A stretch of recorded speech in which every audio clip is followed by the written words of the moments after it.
Land Dispossession and Consequences. Since the mid-1600s and long before the Natives Land Act of 1913, colonists had systematically taken land from indigenous Africans.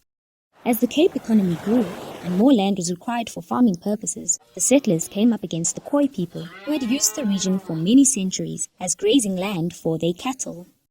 The idea of land ownership, as the Europeans understood it, was a foreign idea to black indigenous natives in and around the Cape. Although areas of land were used for grazing, the people were pastoral, traveling over great distances to find grazing land for their sheep, goats, and cattle. The idea of owning a small patch of land and operating only there was not a system that was familiar to them.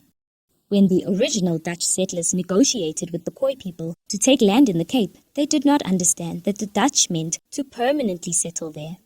As the interest in farming in and around the Cape grew, more labor was needed.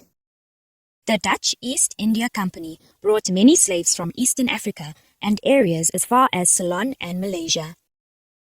By the late 18th century, and before British settlement would occur, vast amounts of fertile grazing land had been taken over for farming.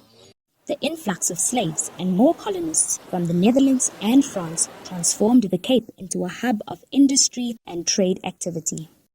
Within 200 years, the Khoi culture, with its pastoral heritage, was practically wiped out. Although conflicts continued to occur between them and the settlers, battles with Zulu and Xhosa groups from the east also began in earnest.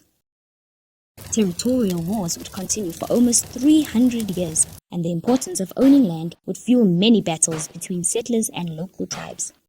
By the 20th century, European colonists would lay claim to all the land as settlers continued to establish not only farms, but towns and cities further north. Need more help? Subscribe to our channel or dive into our expert textbooks and get that learning edge.